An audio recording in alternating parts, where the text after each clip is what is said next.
Hello అండి. ఇన్ని రోజులైతే టిప్స్ తెలియక ఎంత వేస్ట్ చేశారో ఈ వీడియో చూడండి.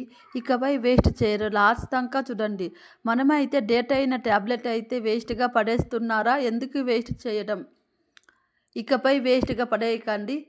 వీడియో అయితే చూడండి. ఇప్పుడైతే డేట్ అయిన టాబ్లెట్ ఇదైతే డేట్ అయిపోయిన టాబ్లెట్ అయితే తీసుకోండి. తీసుకున్న తర్వాత ఒక టంబ్లర్ అయితే తీసుకోండి. ఒక టంబ్లర్ తీసుకున్న తర్వాత టాబ్లెట్లు అయితే వేసుకోండి. ఇప్పుడైతే టాబ్లెట్లు అయితే టంబ్లర్‌లో వేసుకోండి.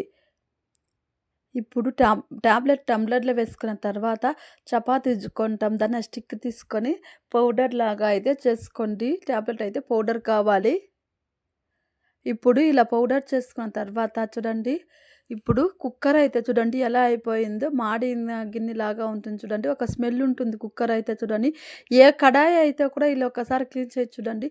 ఈ కుక్కర్ చూడండి ఎలా ఉందో. ఈ కుక్కర్ అయితే క్లీనింగ్ అయితే వీడియోలో చూస్తాం రండి. చూడండి ఎలా అయిపోయిందో. ఇప్పుడైతే మనం ముందుగా ప్రిపేర్ చేసుకున్నాం దాన్ని టాబ్లెట్ పౌడర్ అయితే కొంచెం వేసుకోండి. ఇప్పుడు కొంచెం వేసుకున్న తర్వాత ఇప్పుడు టాబ్లెట్ కట్ చేసుకున్నాం దాన్ని ఆ పేపర్ ఉంటుందని అదైతే కట్ చేసుకోండి. ఒక అర్ధమైతే ఇలా కట్ చేసుకోండి. ఇప్పుడు ఇది కట్ చేసుకున్న తర్వాత చూడండి ఇలా కట్ చేసుకోండి. ఇప్పుడు కట్ చేసుకున్న తర్వాత విమ్ జెల్ అన్న వేసుకోండి, విమ్ సోప్ అన్న వేసుకోండి. ఇప్పుడైతే విమ్ సోప్ కొంచెం వేసుకున్నాను. ఈ ప్లేస్‌లో విమ్ జెల్ అన్న వేసుకోండి. తర్వాత సాల్ట్ అయితే ఒక హాఫ్ స్పూన్ అయితే వేసుకోండి. తర్వాత అయితే వాటర్ అయితే కొంచెంగా వేసుకోండి. వేసుకున్న తర్వాత ఇప్పుడు టాబ్లెట్ కవర్ ఉంటుందని ఇలా అయితే రుద్దుకోండి. ఎంత మాడిపోయిన గిన్నె, కుక్కర్, కడాయి ఏదైనా ఉంటే కూడా పాల గిన్నె ఏదైనా ఉంటే కూడా ఇలా ఒక్కసారి క్లీన్ చేసి చూడండి. మీరే ఆశ్చర్యపోతారు. అంత బాగా అయితే క్లీన్ అయితుంది. ఎంత మాడిన గిన్నె కూడా ఇలా టాబ్లెట్ వేస్ట్‌గా పడేస్తాం దాన్ని ఆ టాబ్లెట్ పౌడర్ వలన క్లీన్ అయితుంది చూడండి. ఒక 3 నిమిషాలు, 4 నిమిషాల పాటు అయితే రుద్దుకున్నాను చూడండి.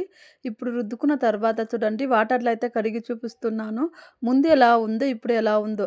వాటర్‌లో కడిగిన తర్వాత కొంచెం విమ్ స్క్రబ్బర్ చేసుకోండి. కొంచెం విమ్ జెల్ వేసుకొని స్టీల్ స్క్రబ్బర్ తీసుకొని రుద్దుకోండి. చూడండి ఇప్పుడైతే క్లీన్ చేసుకున్నాను. ఎలా ఉందో, ముందు ఎలా ఉందో, ఇప్పుడు ఎలా ఉందో చూడండి. మీరు ఒకసారి ట్రై చేసి చూడండి. ఈ వీడియో కావాలంటే ఫుల్లు కింది లింక్ వచ్చిందని చూడండి. మీరు ట్రై చేసి చూడండి. ఈ వీడియోని లైక్ చేసుకోండి. ఫుల్ వీడియో కింద అయితే లింక్ ఇచ్చిందని చూడండి. Boy friends.